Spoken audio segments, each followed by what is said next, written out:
Atmanamekam Jagadbijamadyam Niriham Nirakaram Onkar Vedyam Yato Jayate Palyate Yena Vishvam Tamisham Bhaje Liyate Yatra Vishvam. Hari Om Tat Sat. Hari Om Tat Sat. Hari Om Tat Sat. Dear devotees, so we have been studying the 8th chapter of the Bhagavad Gita, and today I think this is the 5th session of the 8th chapter. So before we proceed, let us just recapitulate what we have studied till now. So if you remember, the 8th chapter of the Gita starts with a few questions by Arjuna. Again, those questions those points were presented by Krishna in the end of the 7th chapter. So that is the linkage actually. From the end of the 7th chapter, the way the 7th chapter ended, from there the 8th chapter starts. Krishna had presented a few ideas towards the end of the 7th chapter, and that is what Arjuna asks in detail in the beginning of the 8th chapter. What is Brahman? What is Adhyatma? What is Adhibhuta? What is Adhyatma? What is Adhyaksha? All these questions. And one question was very important. All the questions are important. But that which is the special subject of the 8th chapter, that was the last question asked by Arjuna. So the last question says what? Prayana kale cha katham geyosi. That is the central point of discussion in the 8th chapter. Prayana kale, at the time of prayana kala, at the time of leaving this gross body, how is that a person going to know you?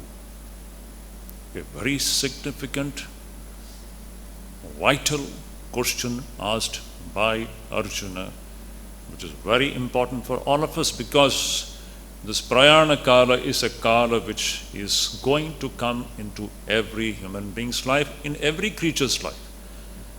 But human beings, unlike the other living entities, they can depart from this gross body with God consciousness, which only human beings can do. No other creatures can do it. That is why Shankaracharya, in his masterly way, in the Vivek says the uniqueness of the human body, the uniqueness and speciality of the birth in the human body. Jantu nam nara janma durlabham. This is a very significant utterance, reminding us about the uniqueness of being alive in the human body. He says, among all the different bodies or births, it is this human body which is the rarest and the most difficult to get, the most unique and exclusive, for the simple reason that it is in this human body alone this unraveling of the mystery of what is the supreme reality becomes possible. The possibility of leaving the gross body at the time of death by remembering the supreme reality. This only human being can do. Animals cannot do it. So here, see, this is the striking feature of the 8th chapter. The last question which Arjuna asked was this: Hey Krishna, please tell me. We are all going to meet that final last moment. But how am I going to know you? Geyosi. It's a knowledge. Again, see, everything will end up in knowledge, jnanam. How am I going to know you in those final moments? What is the secret of that? Very, very important for all of us, especially who are sadhakas. We are all sadhakas.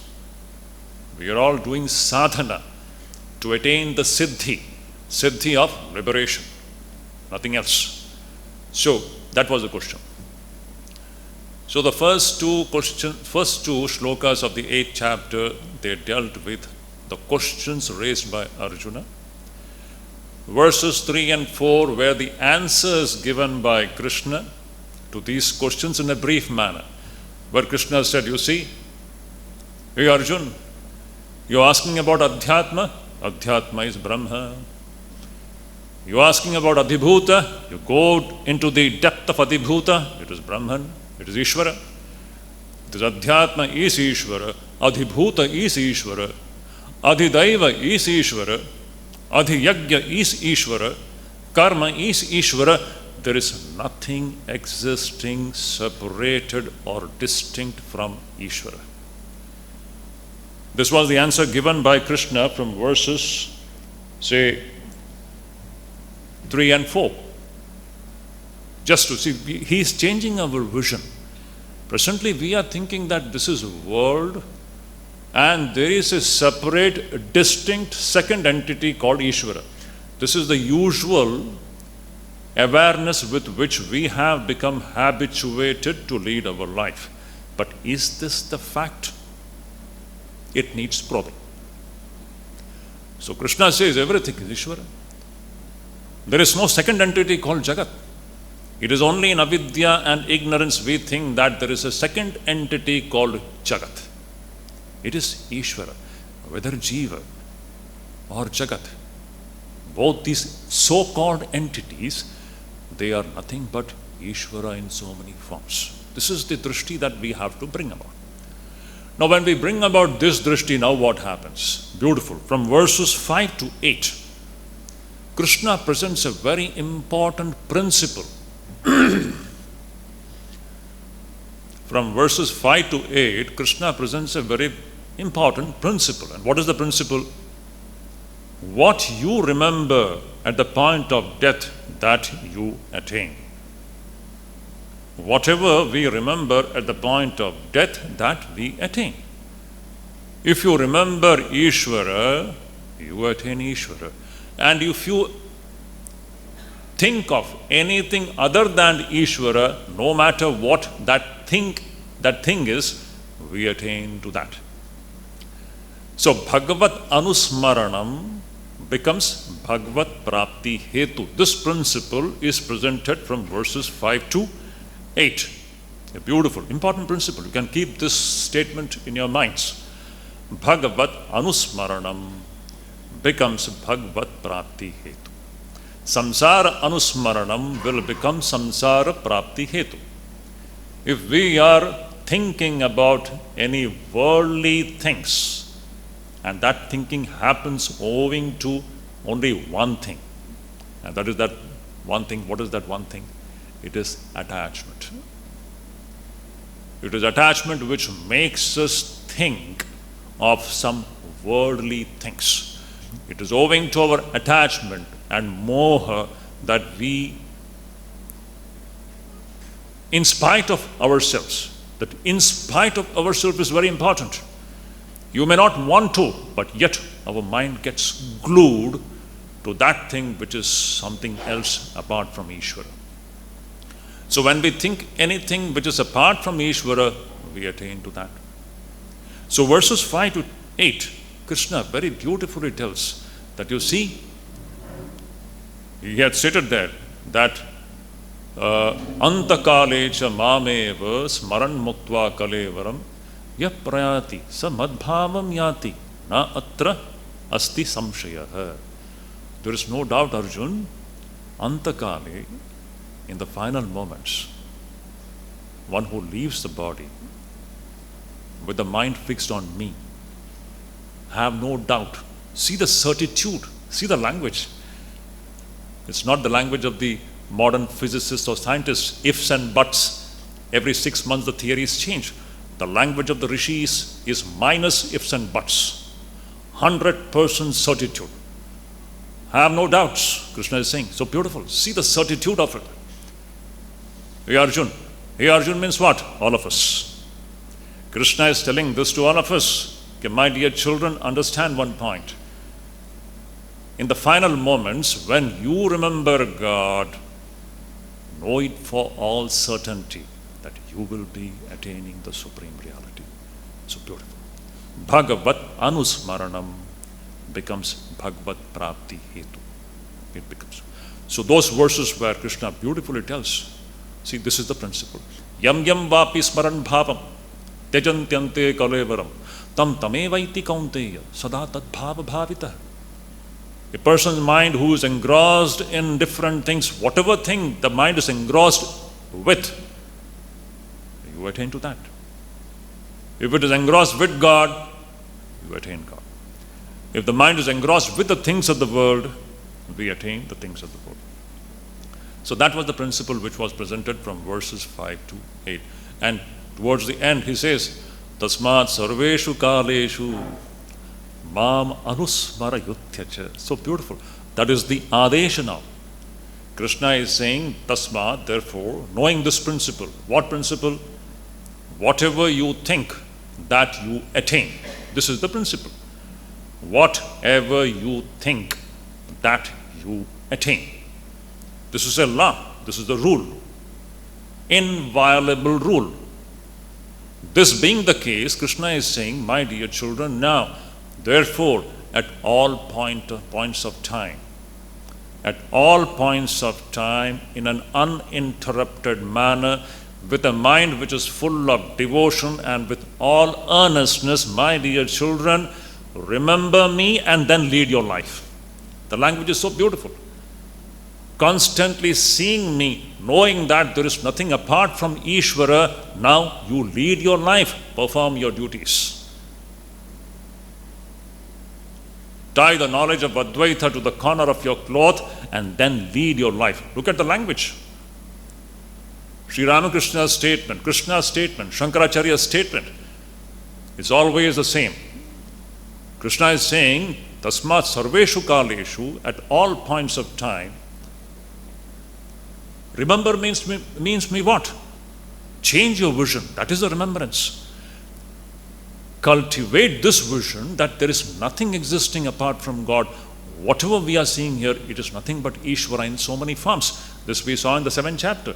From the 7th chapter onwards, this topic of Sarva Vyapitva of Ishvara starts. Is it not? I'm not going into the details of that. We have already seen. From the 7th to 12th chapter, it is the Saguna Brahman which is being discussed. What we are seeing here is Saguna Brahman. It is Ishvara. Ishvara in so many forms. This vision needs to be cultivated, nurtured, strengthened. The more we become habituated to see that it is Ishvara in so many forms, this remembrance becomes natural. That is what Krishna said. Tasmat sarveshu kaleshu mam anusmara. In this way, you know, at every moment, understand that we are continuously seeing God. Shankaracharya, in one of his commentaries, he says that from the day we were born till now, actually we have experienced or seen nothing but Ishvara, but we never understood it. What an irony it is. He says, Aho, what a great wonder it is. Whereas it is Ishvara and Ishvara alone. We have been experiencing. Do you think Ishvara is going to come at a certain point of time? The idea that Ishvara is going to come at a certain point of time may be good in the initial stages of our spiritual life. The idea that Ishvara is in some temple, in some one particular form, it may be good in the initial stages of spiritual life. But as we evolve, and that evolution is expected. What is sadhana? It is not to remain confined to the narrow ideas of Ishvara, but to evolve. And that evolution comes only from Shastras. It has to come only from the Upanishads. No other books can give it. It's a challenge. It has to come from the Shastras and the Acharya, from the Guru. It is Guru Pradatta, Shastra Pradatta. It is the blessings coming from Shastras and the Guru, this vision that there is nothing existing apart from Ishvara. So in this way, constantly seeing Ishvara is what is remembrance of Ishvara, and then you perform your duty. Mam anusmara yudhyacha. This Mam anusmara yudhyacha. If you see, this is the philosophy of life. So beautiful. In 2 words, Krishna is giving us the complete philosophy of life. Mam anusmara yudhyacha. Knowing that there is nothing apart from Ishvara here, now perform your duties. There is no question of running away anywhere.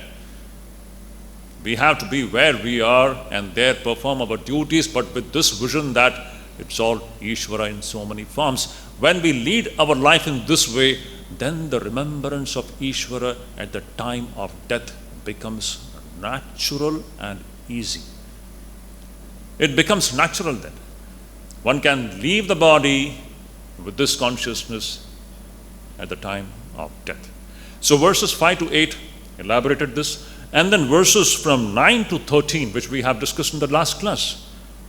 Now, in this way we have lived a life with the vision that it is all Ishvara.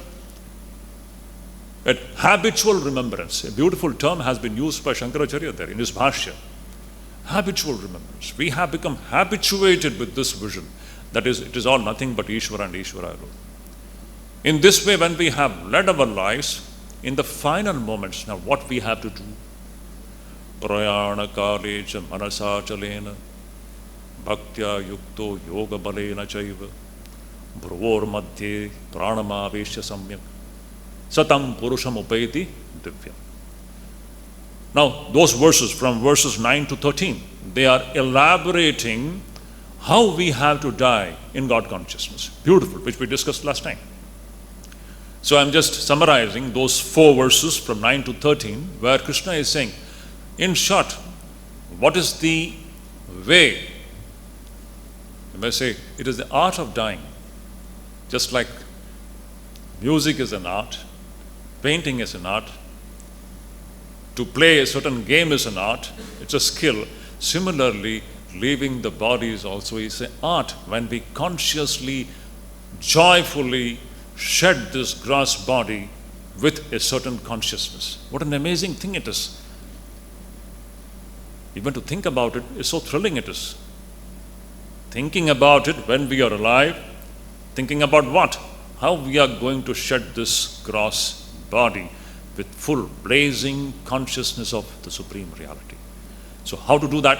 Krishna in those 4 verses beautifully says that you can just imagine a person who is lying on his deathbed. A few more breaths are left. The question is now, where is his mind? Now that completely depends upon what we have lived with throughout our life. No magic is going to take place. If we have lived with Ishvara consciousness throughout our life, then in those final moments also our mind will be saturated with Ishvara consciousness. But if our mind has been filled with all kinds of worldly things throughout our life, in the final moments no magic is going to take place. Those very things will come and overpower our awareness, and we will be leaving our body with those things. So, Antakali, in that Prayana Kala, Krishna says what we are supposed to do. Some 2-3 words he uses, beautiful. Manasa achalena, bhaktya, yoga balena, chaiva. 3 things. Now, that is the secret. Before I go, I'm just reiterating these points because this is very significant and important. 3 words which Krishna uses there is very important. He says, Manasa achalena, an unwavering mind. A mind which is not wavering anymore. It's very clear. It's completely goal-oriented. Wavering mind means what? Confused about the goal. I want this, I want that. Mind is jumping between different things, driven by attachments and delusion, helpless, and it is quivering. It is wavering. That state of mind. Even now it is there. our minds are always like that. It's wavering, it's quivering. It is constantly confused and driven by our attachments and delusion about the different objects which we are perceiving. Now, if this kind of a wavering mind is there in the end of our lifetime, we are in difficulty. So, achala manasa achalena, a mind which is achala, or that chanchalata has come to an end. So beautiful. These terms are so beautiful. It's difficult to translate. In English, its charm is lost actually. Achala manasa, or chanchalata is gone, because clarity. The secret is clarity always. It's viveka, as Shankaracharya keeps on hammering. Unclarity, it's all full of confusion. Clarity, all confusions end. You are one-pointed now. The whole secret of sadhana is to bring clarity into the human awareness. So, manasa achalena, with a mind which is unwavering. And then what? Bhaktya, which is saturated with bhakti. When you know that Ishvara alone is existing, there will be a tremendous sense of bhava, love for the supreme reality. And yoga balena chaiva, the mind which is imbued with an unusual strength. Why I am referring to this strength as unusual? Because this strength is not the strength coming from some external sources. The strength which we are talking about, Shankaracharya beautifully elaborates. He says, what is this strength? From where is this strength coming? This strength is coming by. It is emerging, it is coming from our habituated practice of living in spiritual absorption. When we are in our day-to-day life, when we are practicing meditation or practicing constant remembrance of Ishvara, from that habituated practice, the samskaras which gets accumulated, this accumulated bunch of samskaras itself becomes a formidable force. It is this force which stands with us in the final moments. In the final moments, it is not physical strength, because physicality is gone. In those moments, it's very interesting. Any dying person you can see. In those final moments, you will see that the person is lying immobile. You may think that nothing is happening. At the physical plane, his body is just lying without any motion. You may think that nothing is happening. Actually, tremendous activity is going on in the Sukshma Sharira. In the Sthula Sharira, it may appear as if everything is silent and immobile. We may think that he is just lying down peacefully. No, his subtle body is immensely active. Now, the activity and the direction in which the subtle body functions, it depends upon what that jiva had done throughout his life. If that jiva had remembered or practiced the remembrance of Ishvara throughout his life, at the end of the final moments, his Sukshma Sharira will be fully focused on Ishvara and Ishvara alone.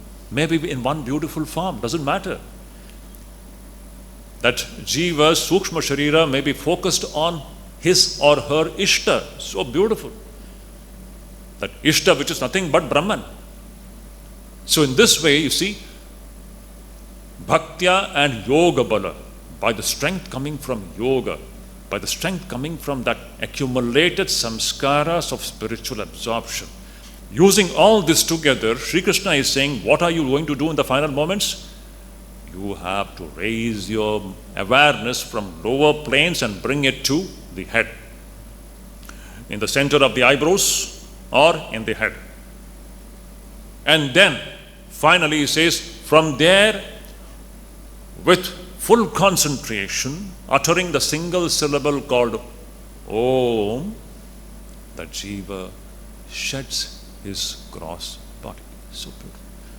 Even to think about it, it's totally trans-physical striving, in which there is no physicality anymore. It's all trans-physical. The body is left behind. This striving is going on in the subtle and at the causal planes. In this way, by uttering Om, now what is Om? Om is the name of that supreme reality. Om is what? Brahma Vachaka and Brahma Pratika. It is the name of that supreme reality, and it is also the symbol of that supreme reality. Om means Nirguna Saguna Brahman. Om means the totality of reality, nothing else. Actually, what is existing is Om. Nothing else is existing. There can never anything exist apart from Om. That's why Om is the greatest symbol of supreme reality in our tradition. There is nothing greater than Om. So with this utterance of Om, and with full knowledge of what Om means, this jiva sheds his gross body. And what happens? He attains the supreme reality. So this is what we had discussed till now. Now let us go ahead. Now Krishna continues this very subject further.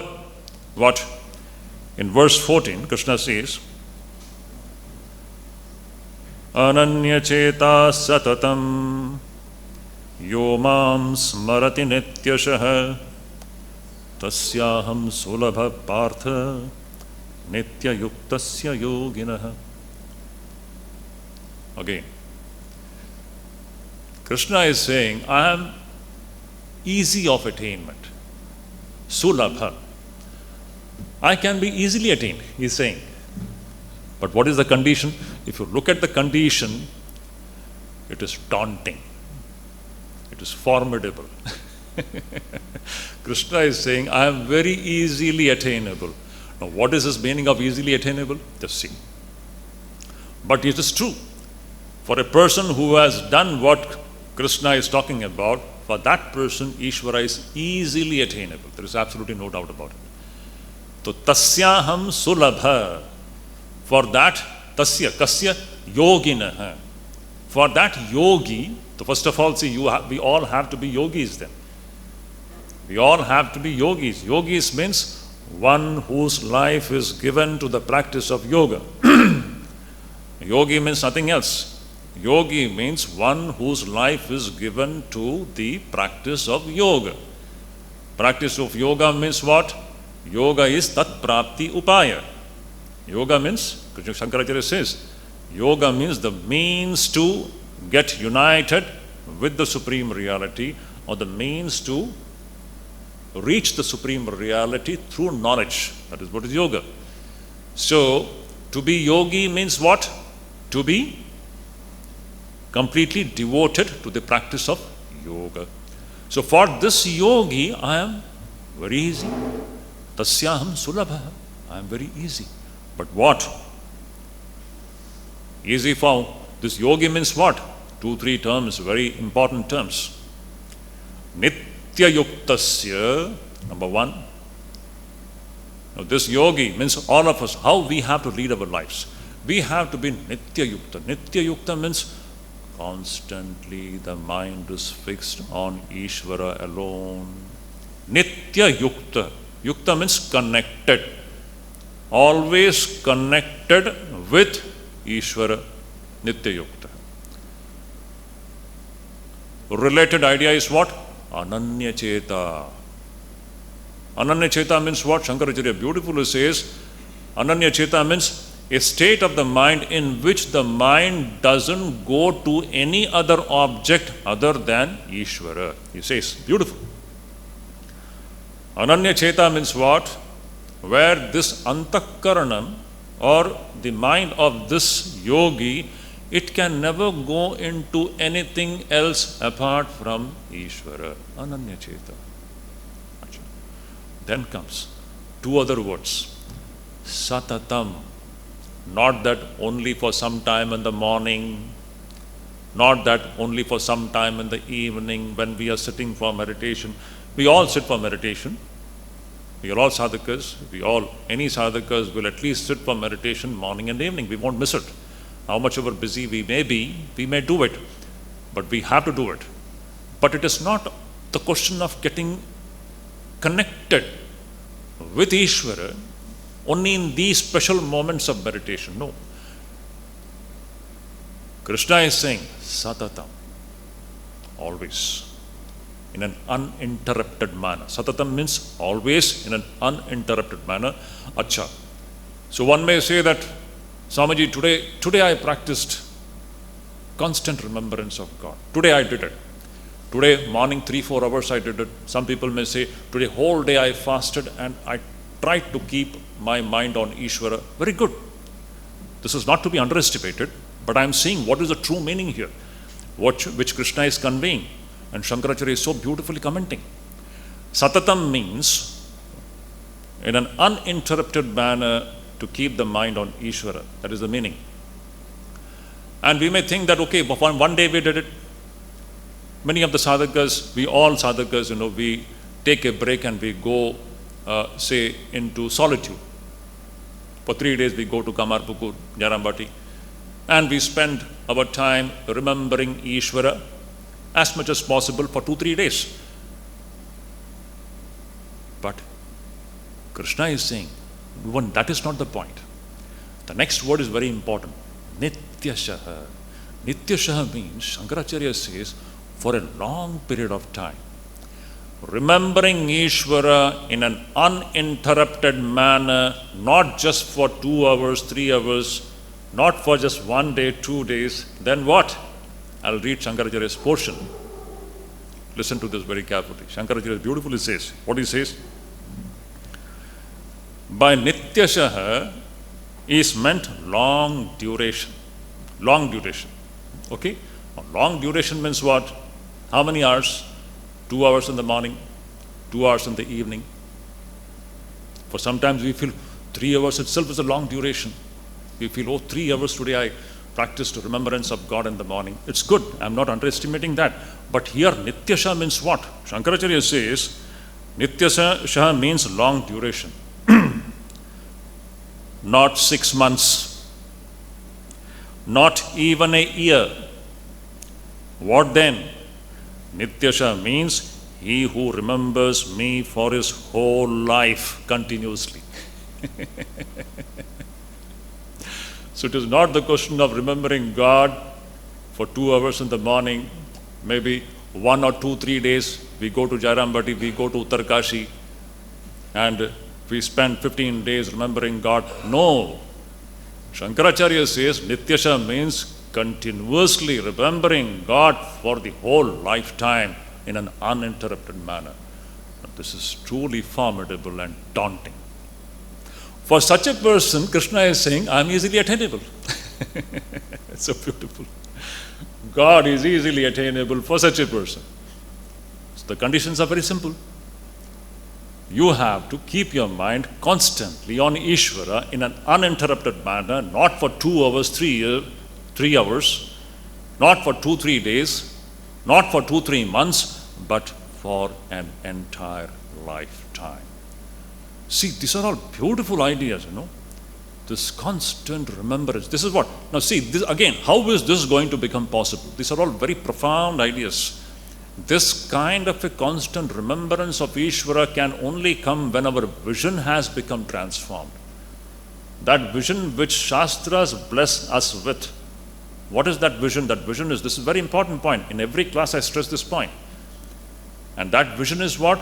There is nothing existing apart from Ishvara. This should go into our very bones. We should begin to live this kind of a life with the idea. God is not limited to any one place, temple, one form. These are all forms of Ishvara. We should come to this point. Or we should be able to see our Ishta in everybody. That is another way of putting it. Whatever it is, the awareness should be that there is no second entity apart from Ishvara. When we begin to live with this kind of an awareness, then this Ananya Cheta, Satatam, Nityashaha, Bhagavat Anusmaranam becomes possible. Ananya Cheta, Satatam, and Nitya Bhagavat Anusmaranam becomes possible, and for such a person, for such a yogi, Bhagavan is Sulabham. And for a person who is opposite of this kind, for that person, Ishvara becomes Durlabham, very difficult to attain. So we can the implied meaning of this is that if our mind is not of this kind, then this Ishvara Prapti, or that final attainment of Ishvara, becomes very difficult. It's not that easy. Now, here that one topic comes to an end. So we have discussed now how we are supposed to leave the body at the time of death. And the conclusion is that a person will succeed in leaving the body with Ishvara consciousness if he has lived this kind of a life where he lives a life continuously in remembrance of God. Nityashaha and satatam ananya cheta nityayukta. For this person, leaving the body with God consciousness becomes very easy. Here, one topic comes to an end. Now, what is the consequence or the outcome of leaving the body in this way and of attaining the supreme reality? What is the phalam? What is the fruit? Fruit of reaching the great destination of Ishvara. That is what is being told in the next verse. Krishna says, if you have left your body in this way with full consciousness, full awareness of Ishvara, and you reach Ishvara, then what happens? The next two verses, that is the topic of discussion. So Krishna says, Mamupetya punarjanma dukkha layamashashvatam napnuvanti mahatmanah sansiddhim paramam gataha. Krishna is saying here, Mam upetya, having reached me. Having reached me means having realized me. Having realized me. Mam upetya. Mahatmanah. This Mahatma, now he is a Mahatma. Anyone who realizes Ishvara or the supreme reality, he is a Mahatma. He is not the ordinary human being. He is an extraordinary person. This wonderful human being who reaches me, and what? Mahatmana sansiddhim paramam gataha, who has attained the heights of perfection. What do you mean by heights of samsiddhim? Means perfection. Paramam, supreme perfection. Supreme perfection means liberation. Having realized the Ishvara, this person attains the supreme perfection called liberation. Now, a person, this Mahatma or this wonderful human being, having reached me and having attained the supreme perfection of liberation, what happens? Punarjanma na apnoti. He again does not take birth. He is not born again. Punarjanma na apnoti punarjanma. He again does not come back to this mortal plane of existence. This is the outcome of leaving the body with God consciousness. We put an end to the cycle of birth and death. As long as we don't realize Ishvara, realizing Ishvara again, let me just remind you, realizing Ishvara means realizing our own true nature.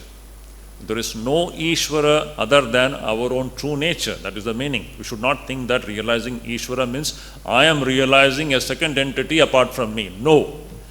Realizing Ishvara means realizing my own true nature. When we realize, when we have this experiential understanding about our own true nature, which is Ishvara, then punarjanma na apnoti. That person again does not take a birth. That cycle of birth and death comes to an end. And this, what is this punarjanma? Again to be born in this body, again to be born in this mortal plane. What is this mortal plane? Dukkhalayam ashashvatam. A beautiful term. Krishna says, this so-called mortal plane, it is what?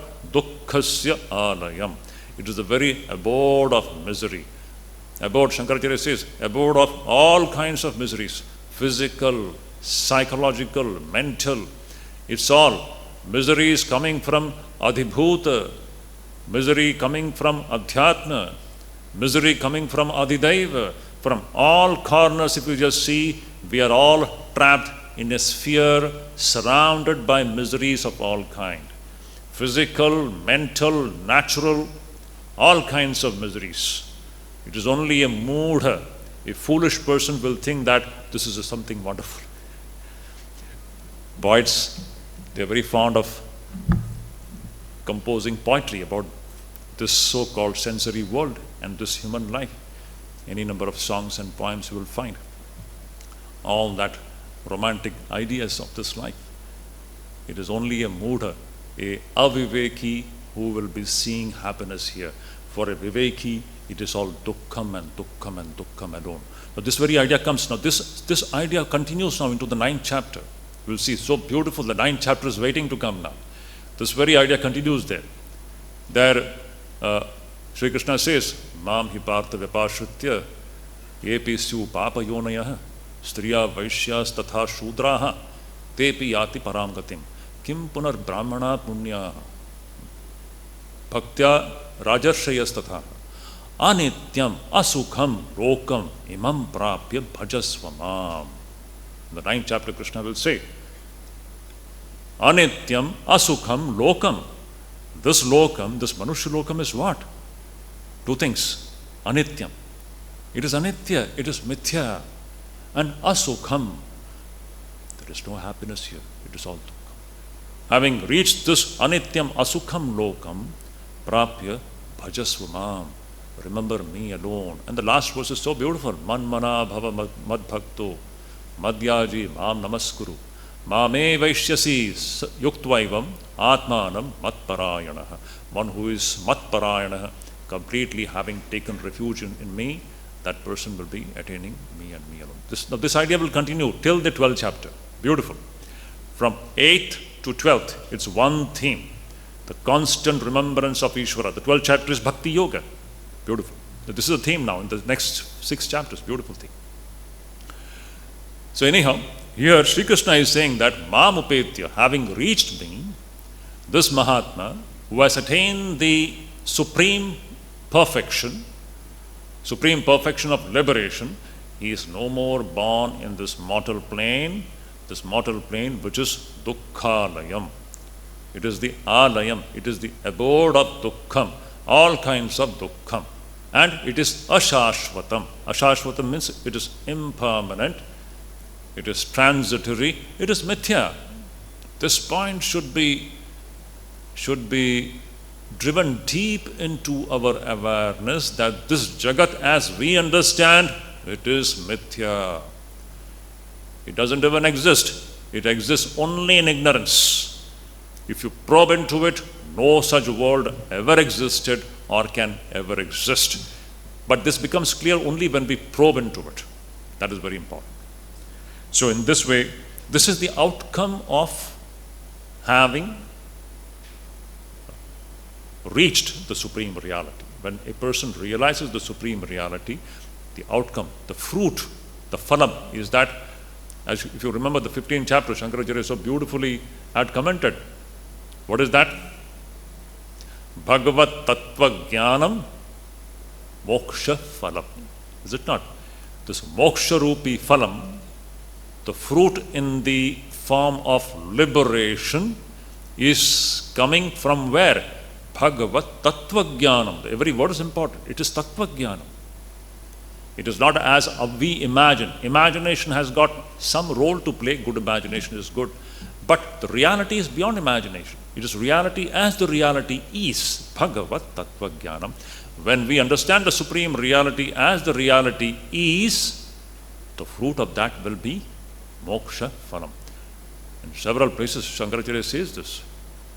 Kurute Ganga Sagara Gamanam Vrata Paripalanam Athavadanam Jnana Vihina Sarvamatena Muktim Na Bhajati Janmashatena Bhaja Govindam Govindam Bhaja Modamate Samprapte Sannihite Marane Nahi Nahi Rakshati Tumkrika.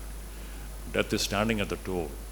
Nothing else is going to be of any use to us in this life apart from Bhaja Go. What masterly compositions, absolutely unmatched. So inspiring, literally igniting for any sadhakas. These verses can simply ignite the soul. Bhaja Govindam, Bhaja Govindam. Otherwise what? Punarapi jananam, punarapi maranam, punarapi janani jatare shayanam. Again birth, again death, again entering into the mother's womb. This cycle goes on round and round and round and round. Punarapi janani jatare shayanam. Iha samsare khalu dustare. This samsaranam is so difficult to break. It is not that easy to break this samsaranam. Samsaranam means this transmigration. This transmigration from one body to the other body is not that easy to break. Iha samsare khalu dustare kripaya pare pahimura. Kripa, kripa, kripa. You see, kripa, anugraha. Shankaracharya is beautiful. The greatest jnani, the greatest bhakta. Without Ishvara anugraha, nothing happens. Anugraha, anukampa of Ishvara. Anyhow.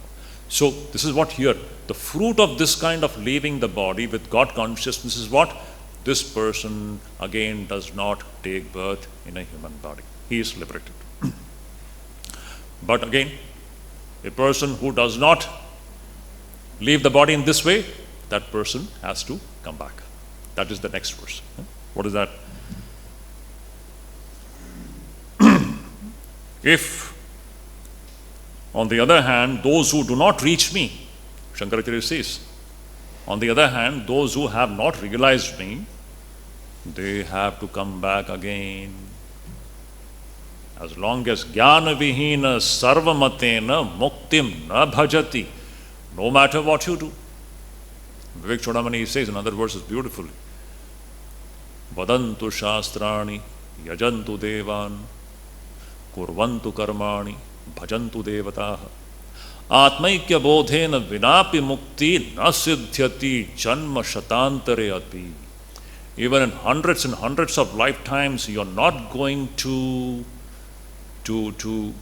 break the cycle of birth and death unless atmaikya bodhena, unless you realize your own true nature, which is Ishvara. Ishvara is our own true nature. Unless we realize that, there is no question of breaking the cycle of birth and death. It goes on. It's like that.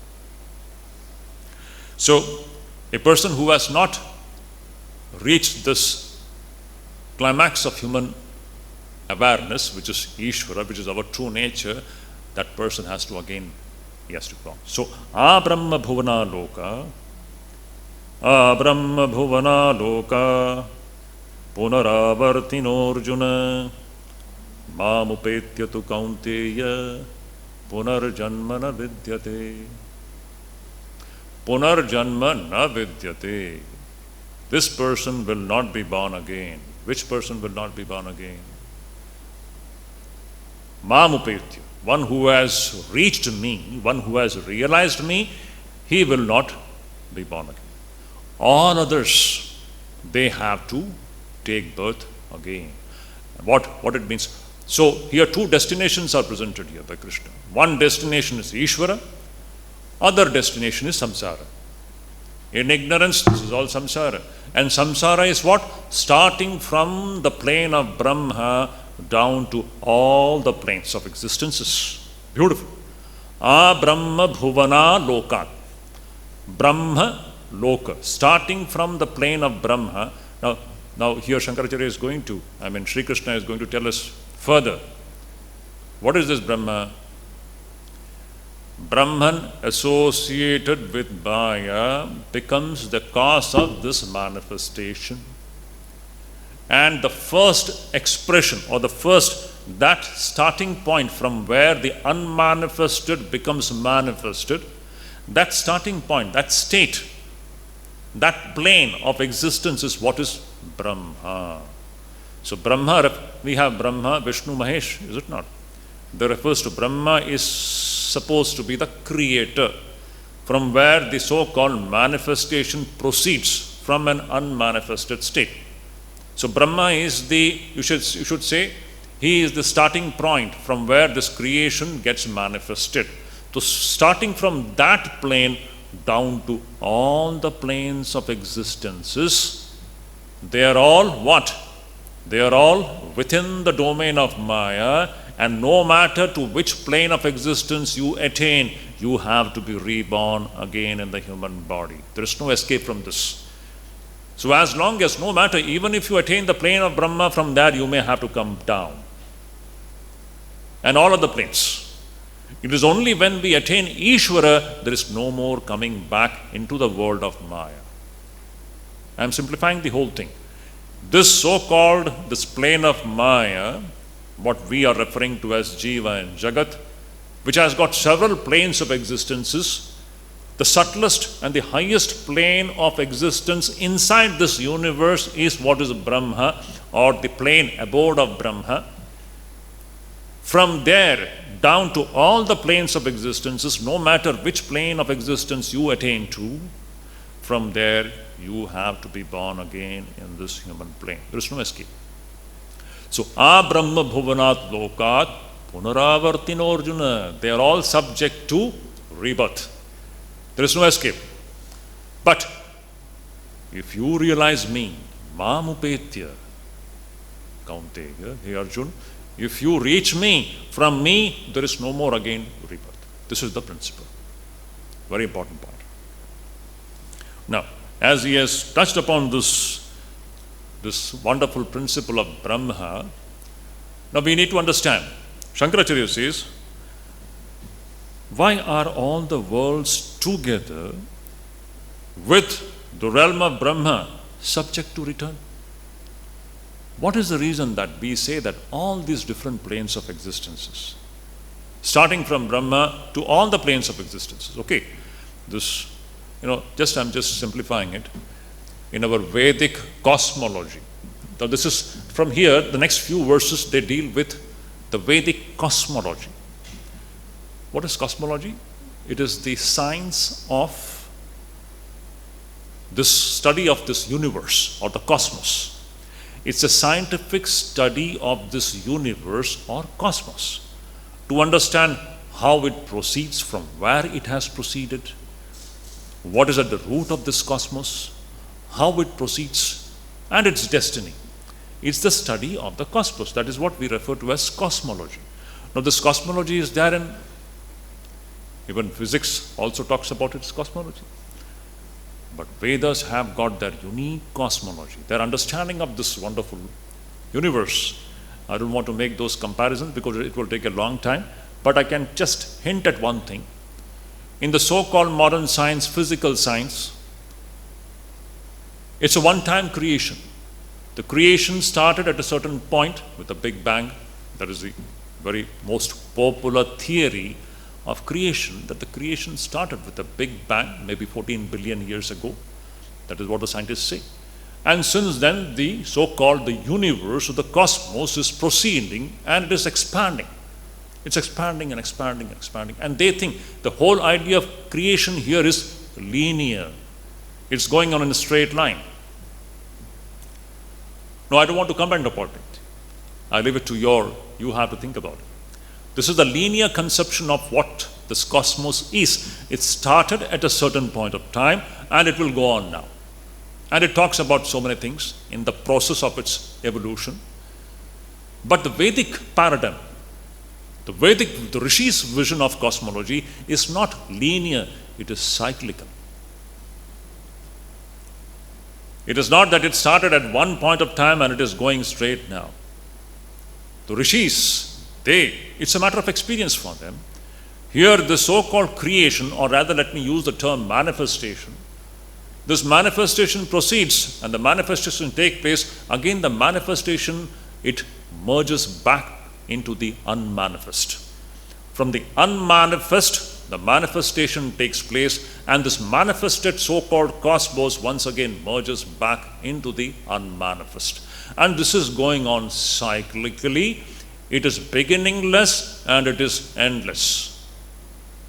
Swami Vivekananda says this is the most scientific, pure scientific understanding of what cosmos is. The idea that the world was created 14 billion years, it is good for small kids. For an evolved mind, if you just look into this, Srishti Sthiti Pralaya is happening every day. Every day when we go back to sleep, the whole of the universe goes back into the unmanifest, and the moment we wake up from our sleep, from the unmanifest, this entire Srishti proceeds. Every day this is happening, even at the individual plane. Now the same thing is happening even at the cosmic plane, even at the plane of Brahma. Just like I am an individual, Brahma is the cosmic individual. Just like in me, every day the creation proceeds when I wake up from sleep. And when I go back to sleep, the entire creation is getting merged into the unmanifest. The same thing is happening at the cosmic plane in Brahma. From Brahma, the manifestation takes place. From the unmanifest, the manifestation comes out, and the manifested state once again goes back into the seed state called unmanifest. From avyakta, vyakta comes out, and this vyakta which has come out goes back to avyakta. This is happening both at the individual as well as cosmic plane. Now that is what is discussed in the next few verses. It is good to understand. It only shows the unreality of the whole thing. This is what is Mithya Jagat. This whole thing is it's an amazing thing. What Shankaracharya beautifully refers, Mahadbhutam Manirvachaniyam. It's a great wonder. But it is a matter of experience. So here, now why are all the worlds together? Why the different planes of existence, starting from Brahma down to our own plane or even the planes below us, they are all what? Punaravartino Arjuna. They are all subject to rebirth. Why? The reason is that they are all limited by time. Shankaracharya says they are all limited by time. They are all time bound. And anything that is time bound cannot be real. They cannot be eternal. So this is all time bound planes. They are all limited by this mysterious principle called time, God. Amazing thing it is. So you see, the relativity or the unreality of space and time was so brilliantly discussed by our rishis, which is a matter of, space-time relativity. Yeah? The great Einstein who brought it out in a formula. Amazing. It's a great thing. We have to admit his genius. But this relativity is nothing new to the rishis. The rishis of the Vedas, for them, the relativity of space and time was just as blazingly clear as the midday sun, you can see. This is the central theme which is running throughout the Vedas, the relativity of space and time. That is what is discussed here in the next few verses. Beautiful. So here, I'll just take this one more verse. So why are all these planes of existences said to be subject to punarjanma? Why? Because they are all limited by time. How? See. Sahasra yuga pariyantam ahar yad brahmano viduhu ratrim yuga sahasrantam teho ratra vido janaha. So beautiful. Sri Krishna is saying, aho ratra vido janaha. There are people who are experts. Experts of what? They are the knowers of day and they are the knowers of night. Aho ratra viduhu. They are experts. Means they are experts about time. They are experts in that field of what is space and time. So what do these experts, the great men, what do they say?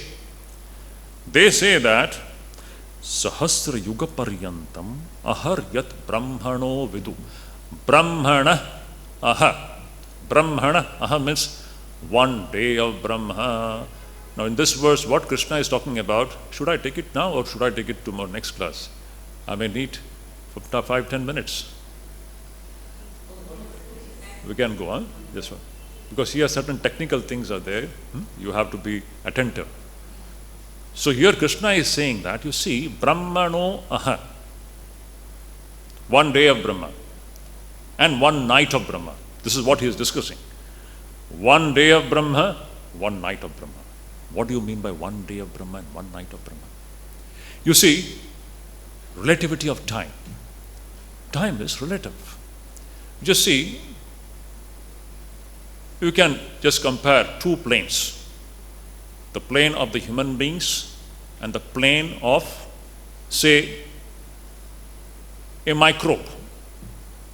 The plane of the human being and a plane of a very, I should say, extremely minute, microscopic organism, a microbe.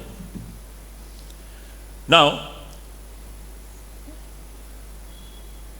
if you just look into the time framework and make a comparison between the human time framework and the time framework of these microbes or microscopic organisms, you will see that perhaps lakhs of lifetimes of a microbe will be one day of the human being. For us, what is 24 hours?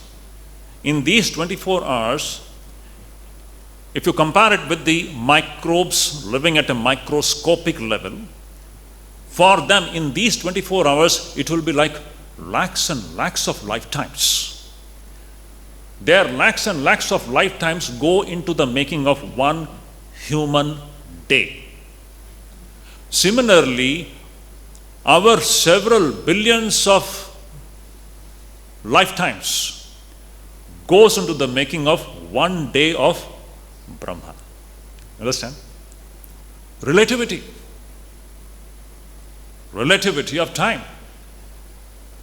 With the change in the plane, the very functioning, the way the time functions, it changes. So what is billions of years for a microscopic organism, a microbe, that may be a single day for a human being, and billions of years, billions of human years goes into the making of one day of that cosmic entity called Brahma. See the vision, amazing. See the scientific temper of it. What interesting it is. So Krishna is saying here, Sahasra Yuga Paryantam. There are now certain words are used here. Yuga. Now what is Yuga? We all know, you all have heard about it, that at the human plane, this human, actually what it is talking about is vast spans of time. Unthinkably vast spans of time. And let me tell you the essence of it. No matter how vast the span of time is, it is all limited. It is all momentary. It is all momentary. No matter how vast these spans of times may be, they are all, just tell me, you can talk about billions of years. What is billions of years in infinity? In ocean of infinity, billions of years, it is just like one moment. It is time bound. It is unreal. That is the essence. Right in the beginning, I'm giving you the sara of what Krishna is talking about here. The temporal nature of this entire samsara. You may be living for 1 year, and our billions of years may make for one day of Brahma. Whatever it is, these vast spans of time, they're all momentary. They're all just like one drop in the infinite ocean of time. In infinity, they're all just like one drop. That is what the essence, what Krishna wants to tell here. Beautiful. So Krishna is saying that Yuga, he's talking about one Mahayuga. Now we all know at the human plane we have 4 yugas. Kali Yuga, Dwapara Yuga, Treta Yuga, and Satya Yuga. Now these 4 yugas together, they become one Mahayuga. Okay. Every yuga is made up of so many human years. Like, so there's a little bit of mathematics here. I'll just tell it. You can listen to it. 4,32,000 years is the span of Kali Yuga. 2 times the Kali Yuga is Dwapara Yuga. 3 times the Kali Yuga is Treta Yuga. And 4 times the Kali Yuga is Satya Yuga. So you take Kali Yuga as the basic unit. 4,32,000 years is Kali Yuga, and 4 times that is Satya Yuga. And in total, if you take all the 4 yugas together, it will come to 43,20,000 years. 43,20,000 years is one Mahayuga. Okay? It is called one Mahayuga or Chaturyuga. Now, Krishna says, this 1,000 Mahayugas, that will be one Kalpa or one day of Brahma. Means, now, let me just compare it with the human framework. Actually, if you just do mathematics, I am poor in mathematics. Okay, so I was just, before coming to the class, I was working that. I am very, very poor in mathematics. So before I came, I just did all this mathematics and I came down.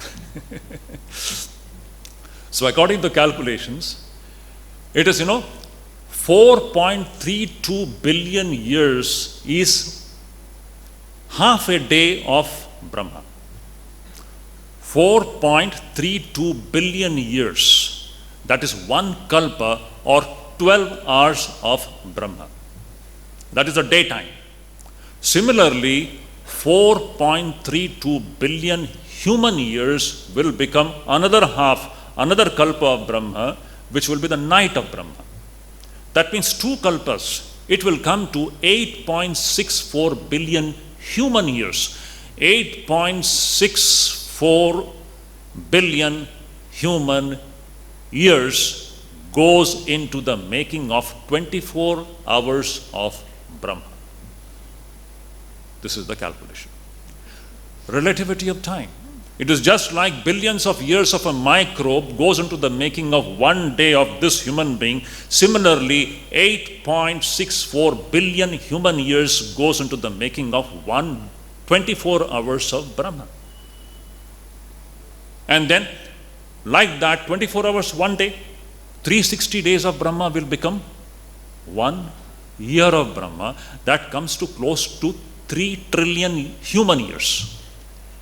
3 trillion human years will be 1 year of Brahma. And like that, 100 years of Brahma is the lifespan of the whole of Brahma. And 100 years of this Brahma will be how much? 311 trillion human years will be one whole lifetime of Brahma. One whole lifetime of Brahma means the entire lifetime of this cosmos. Means one manifestation. One cycle of manifestation will be close to 311 trillion human years. This is the so-called relativity of time. So Krishna is saying here, you see, so in creation, in our Vedic paradigm, creation takes place in cycles. It is manifesting one full manifestation and going back into the source. This is the time frame. The one whole lifetime of Brahma is like this, which involves, now it is said that according to our Vedic paradigm, now this is the 51st year of Brahma which is going on now.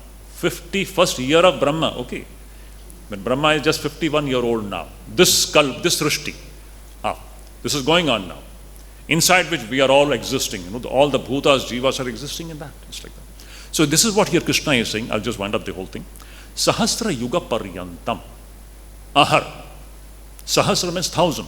The 1,000 Mahayugas goes into the making of the day of Brahma, and the 1,000 Mahayugas again go into the making of one night of Brahma. This is the vision of the experts, those who are experts of time, those who are the experts of what is day and what is night. It is all relativity. Beautiful, very scientific principle. Now this theme will continue. Little bit of mathematics will be there in the next class also, but nothing to be worried about. What Krishna wants to show us the relativity of this entire dimension. It may be trillions and trillions and trillions of human years, doesn't matter, it is all just a drop in infinity. The truth is beyond it. So let us keep this conclusion in our vision, so that let us not get lost in mathematics. That is not our aim. But it is the essence is that to understand the relativity of space and time, that is what Krishna is talking about here. So let's stop here.